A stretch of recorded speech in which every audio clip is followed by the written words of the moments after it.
Okay, so today's talk, we're just going to talk a little bit about how to load the back and the sort of hip and glute area.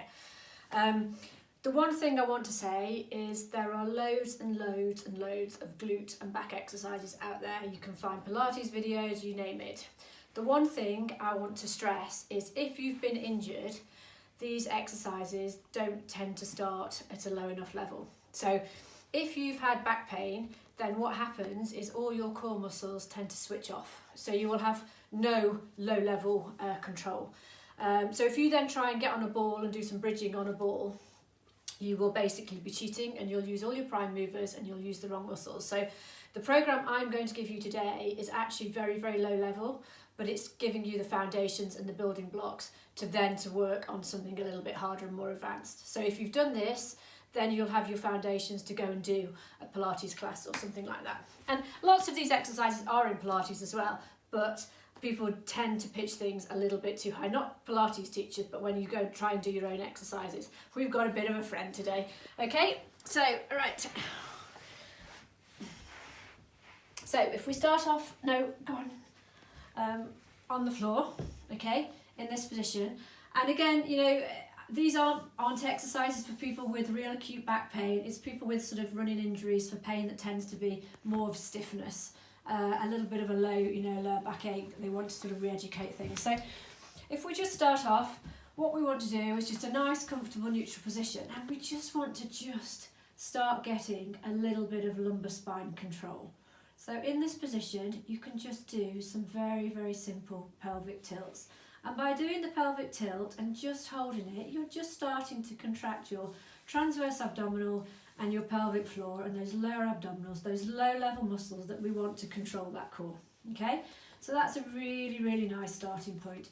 And actually, you know, it's not about gripping and holding it like that, because if we do that, we can't run or do anything. So it's just about getting the movement and just holding it there and just finding your safe point.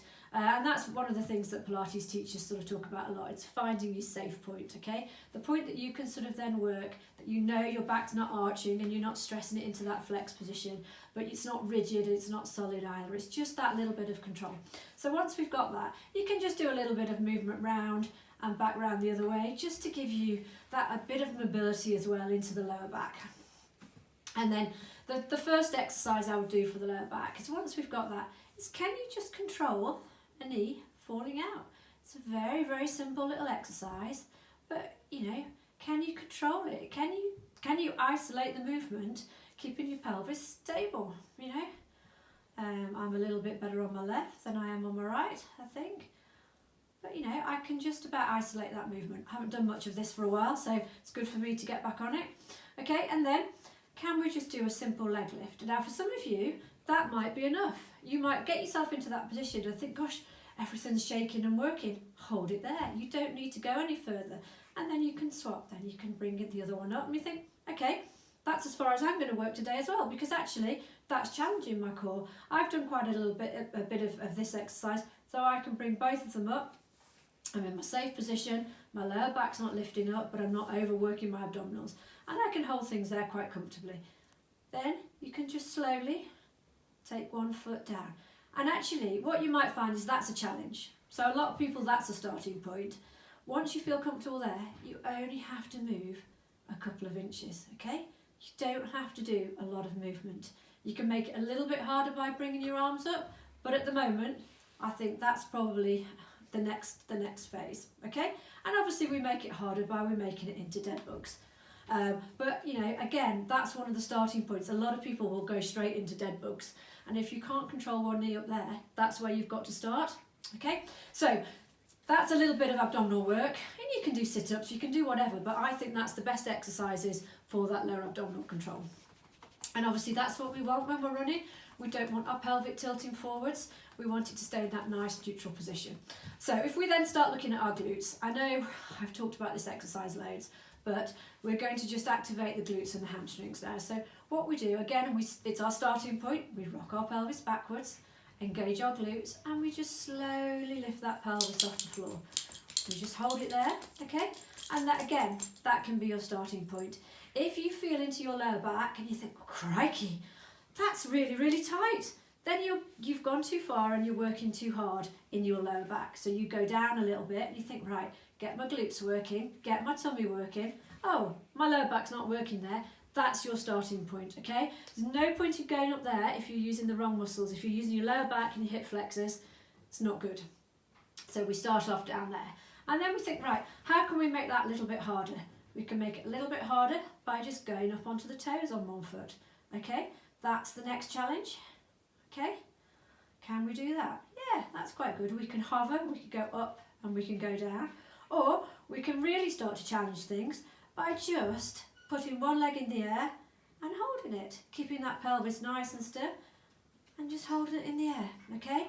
Now I'm not going to give you loads of reps and loads of different numbers to this because basically you need to do it to fatigue. If you feel you're up there and your back's overworking, your hips overworking, stop because you're doing it wrong. So come back down, have a pause and then try again, okay? Now if we want to make that a little bit more relevant to the hamstrings, we can then go and start adding in some hamstring hacks. So we can then, you can start off on the floor like this and put one leg in the air and go up and down, okay? You can make it then a little bit harder by putting one foot on a step, one foot in the air, and this is where you see I've got really weak hamstrings on this leg because I've had my ACL construction, so really I should demo on that one. I can lift up much better on that leg, okay? And then you can make it even harder by going a bit higher, and I probably can't do this one, so I can't do that on one leg, but I can do it with the other leg just resting there. So I'm giving my hamstring a little bit of help, but basically I should be down at that point. But it's just to show you that we can actually progress things. And then if we want to talk a little bit more about our glutes and our abducting exercise muscles, we can start off by working the glute meade in this position, okay? Really low level, and you should be able to hold it there, and you should feel the glute working, not the hip flexor, up and down. Okay, now I can make that a little bit harder in that position. My nice clamp, I do like a clamp, it's a great exercise. I can put a band around my legs. Okay, and suddenly, that's a lot harder for me. There's a lot of juddering going on in there. But again, and you do the number of reps that you can control getting the form right. Okay, so we take that out. And then we can make that a little bit harder, okay? So you keep your pelvis forwards, we don't lean backwards and we don't drop too far forwards. We keep the pelvis nice and forwards. We take the foot into a neutral position and then we go up and down. And it's all really slow and really controlled, okay? And you can circle that foot one way and the other way, that's absolutely fine, but it's all about keeping it controlled. Some people might just be able to hold it there and that's about it. You can make it easier by bending that leg, okay? So that's the glutes. So then, see, we've done nothing in weight bearing yet. It's all been low level stuff. So if you want to do the ultimate glute loaded exercise, that is actually the step up.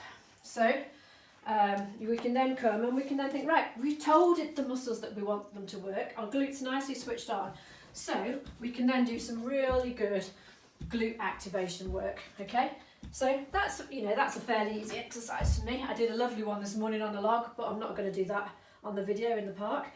We can make it a little bit harder. So ideally, you probably want something in between those two heights. This is the best place to film, so that's what we've got. So that's just working through some basic stuff. You can then add in some squats, some lunges, and you can do some lateral work. Lateral work's quite nice. Don't forget standing on the step, doing some hip hitches. That's another really good one for your adductors. And do it both ways.